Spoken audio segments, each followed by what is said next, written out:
frequented the region a considerable period of time, very often back between 1979 and 1990 or so. Lived in the Philippines for 11 years, so this is the second home really to me in the region. Now, when Dr. Singh and I met in Shanghai, and ultimately then he invited me here to talk about global fusion. Of course, we're going to be having that workshop on that this afternoon, but the topic for today, of course, is on skill sets for the future, which he asked me to deliver this address to. Now, this is truly a very broad subject, since every industrial sector puts forth its own desired skill sets that it projects for its own needs. These lists are primarily technical skill sets, but sometimes the so-called soft skills make it on the list as well, depending on the sector. Additionally, there are the rapidly developing new technologies which take us beyond the realm of traditional industries and have the potential of drastically shifting, or at least adding to, the range of skill sets to be considered, certainly in the medium and long term, but even in the short term as well. Now, since it's going to be impossible in the time that we have allotted here to exhaustively cover all the skill sets projected by many industrial sectors, what I would like to do is spend the allotted time in the first part of the presentation exploring the state of affairs that we now find ourselves in around the world, including some of the different viewpoints, because not everybody agrees. I would then introduce briefly some of these new technologies which promise to affect and indeed change our lives in ways that we can hardly imagine today, and then present some of the skill sets specifically for the IT, media, and marketing industries, which draws so much attention in this web-connected world we're in today. Finally, I will conclude by discussing those skill sets that endure throughout time and circumstance, which I believe to be the most important of all and never lose their value. So where do we find ourselves today? To quote one of the new generations of young entrepreneurs in California, it says, "There are some times when you can predict weather well for the next 15 days. Other times you can really only forecast a couple of days. Sometimes you can't even predict the next 2 hours." The business climate, it turns out, is a lot like the weather. And we've entered a next 2-hour era. The pace of change in our economy and our culture is accelerating, fueled by global adoption of social, mobile, and other new technologies. And our visibility about the future is declining. From the rise of Facebook to the fall of Blockbuster, from the downgrading of U.S. government debt to the resurgence of Brazil, predicting what will happen next has gotten exponentially harder. Uncertainty has taken hold in boardrooms and cubicles as executives and workers, both employed and unemployed, struggle with core questions. Which competitive advantages have staying power? What skills matter most? How can you weigh risk and opportunity when the fundamentals of your business may change overnight? Dana Boyd, the senior researcher with Microsoft Research, says, "People ask me, are you afraid you're going to get fired?" That's the whole point, not to be afraid. Look at the cell phone business. Just 5 years ago, 3 companies controlled 64% of the smartphone market: Nokia, Research in Motion, and Motorola. Today, 2 different companies are at the top of the industry: Samsung and Apple. This sudden complete swap in the pecking order of a global multi-billion-dollar industry is unprecedented. Consider the meteoric rise of Groupon and Zynga, the disruption in advertising and publishing, and the advent of mobile ultrasound and other mHealth breakthroughs. Online education efforts are eroding our assumptions even about what schooling looks like. Cards are becoming rolling, talking, cloud-connected media hubs.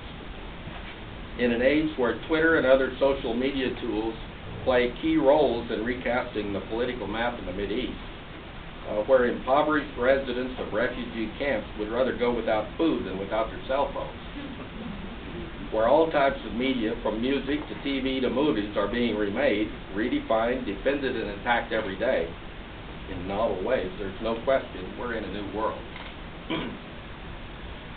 And any business that ignores these transformations does so at its own peril.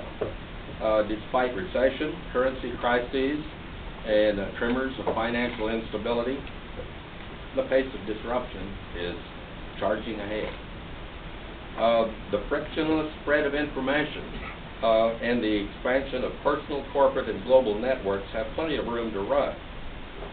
And here's the conundrum. When business people search for the right forecast, the roadmap and the model that will define the next era, no credible long-term picture emerges. There is one certainty, however.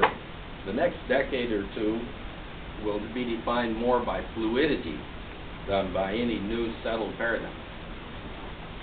If there's a pattern to all of this, it is there is no pattern. The most valuable insight is that we are, in a critical sense, in a time of chaos.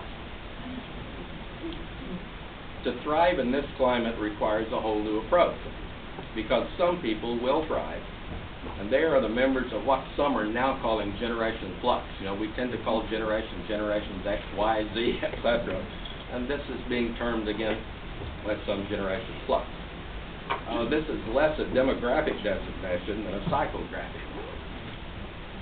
What defines Generation Flux is a mindset that embraces instability, that tolerates and even enjoys recalibrating careers, business models, and assumptions. This has also been termed by some the portfolio career. Not everyone will join Generation Flux, but to be successful, businesses and individuals will have to work at it, or at least work with it. And this is no simple task. The vast bulk of our institutions, educational, corporate, political, are not built for flux. Few traditional career tactics train us for an era where the most important skill is the ability to acquire new skills. Now, there's a difference between the kind of problems that companies, institutions, and governments are able to solve and the ones that they need to solve. Most big organizations are good at solving clear but complicated problems. They're absolutely horrible at solving ambiguous problems, when you don't know what you don't know. Faced with ambiguity, their gears grind to a halt.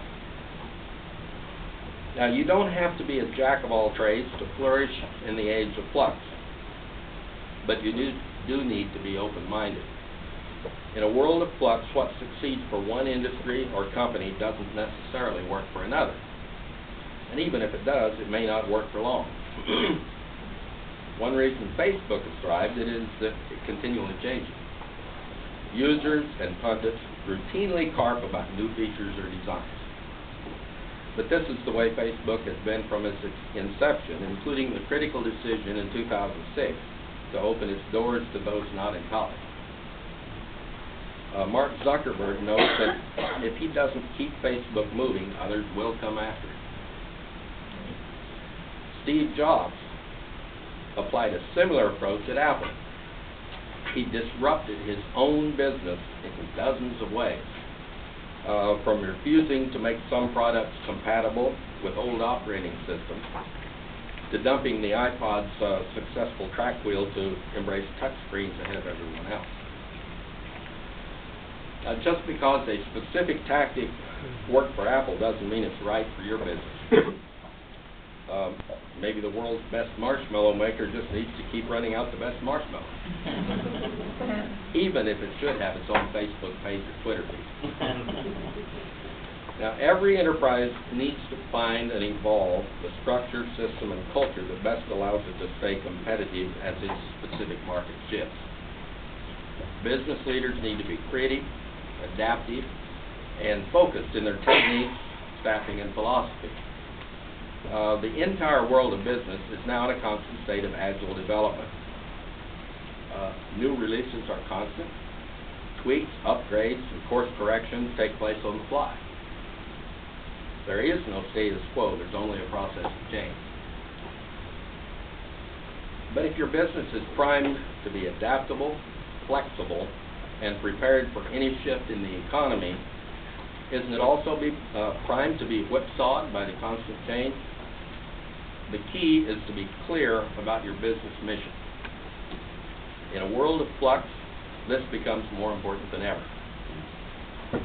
Missteps, Netflix comes to mind, may become more prevalent.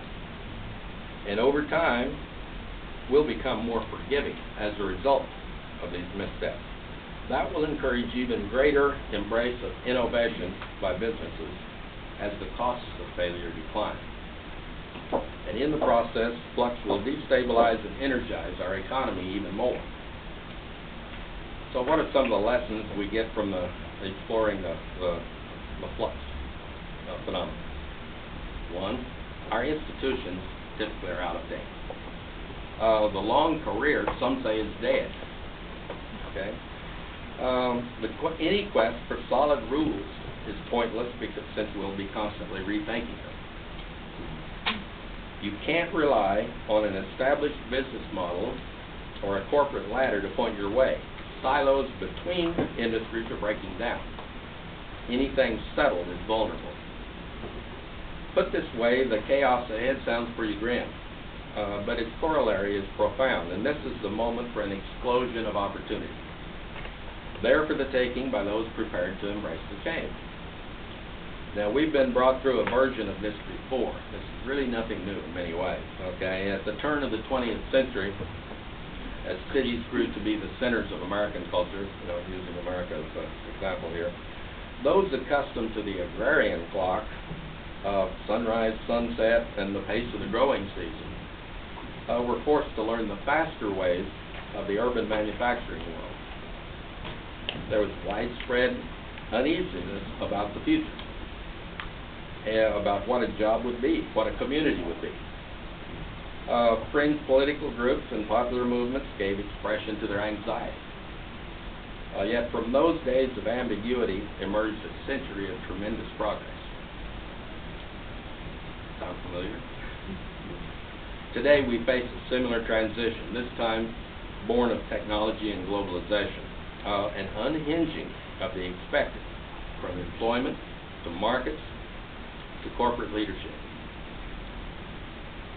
Microsoft's Boyd says there are all kinds of reasons to be afraid of this economy. Technology forces disruption, and not all of the change will be good. Optimists look to the excitement, pessimists look to what gets lost. They're both right. How you react depends on what you have to gain versus what you have to lose. As I said, not everyone agrees with this whole flux concept.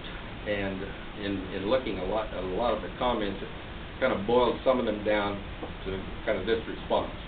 That we should not simply accept that things are changing. We need to take appropriate actions to curb those changes, not to stop them, but to control them.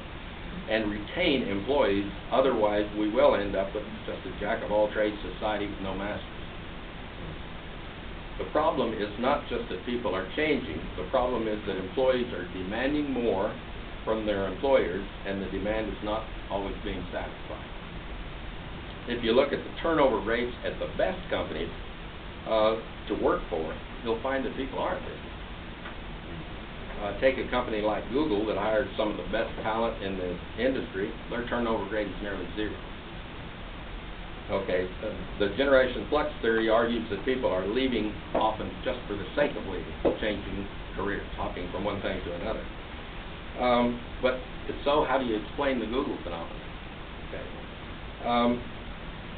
People aren't leaving companies just for the sake of leaving. They're leaving because they're searching for a job that satisfies their needs. And when they find it, they will stay. Okay. Many older corporations have poor benefits, force their companies to work archaic schedules, and then fire them before they're eligible for a pension. Okay. No person in their right mind would stay at a company like that if there are other opportunities available. But many companies are still organized like that. Clay Shirky's book called Here Comes Everybody, The Power of Organizing Without Organization is essential reading for anyone seeking to understand how our world has been redefined by the web. Now this comes from page 246, where the open source movement is being discussed. In traditional organizations, trying anything is expensive, even if just in staff time to discuss the idea, so someone must make some attempt to filter the successes from the failures in advance. In open systems, the cost of trying something is so low that handicapping the likelihood of success is often an unnecessary distraction. Okay. Even in a firm committed to experimentation, considerable work goes into reducing the likelihood of failure. This doesn't mean that open source communities don't discuss.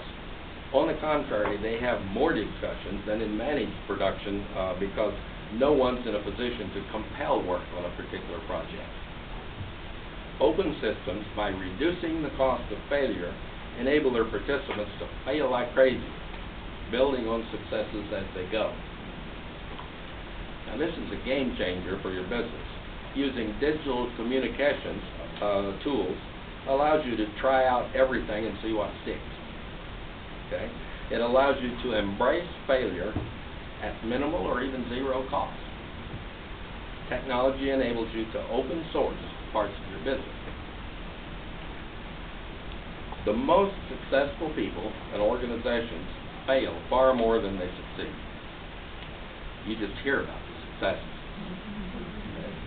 No one creates a blockbuster every time. But if you're organized for failure, ready to embrace it, and learn from it while building a knowledge base, it can be a winning strategy. There is no longer a cost barrier to sharing your organization's thoughts, potential new products, and potential new services directly with your consumers and seeing what resonates. There's no longer a cost to spread messages, images, videos, coupons, run special offers, etc. There's no longer a cost to create highly relevant focus groups at your whim if you're organized for it. These are just a few areas where being set up for failure enables the freedom to easily experiment. If you're organized for failure, you don't have to give the market what you think it might want. You can give it what it doesn't even realize it wanted until you stumbled upon it by putting the idea out there. And you are far more open to stumbling upon potential hit ideas if you're able to fail like crazy. Learn to embrace failure, make it a non-event using digital tools, and you will open up a world of possibility previously inconceivable because of cost, management, or logistical barriers. Okay, now let's take just a few minutes here to briefly talk about a few of these new, potentially disruptive but game-changing technologies, some of which probably most of you have heard of, some you may not have heard of.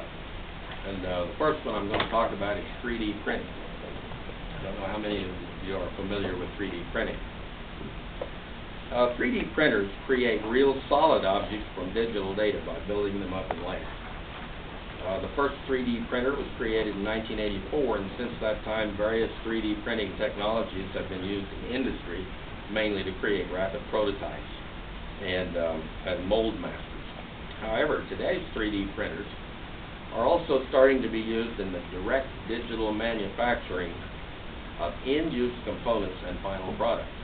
You can literally today buy a 3D printer from a company that manufactures them and use that 3D printer to build your own second 3D printer.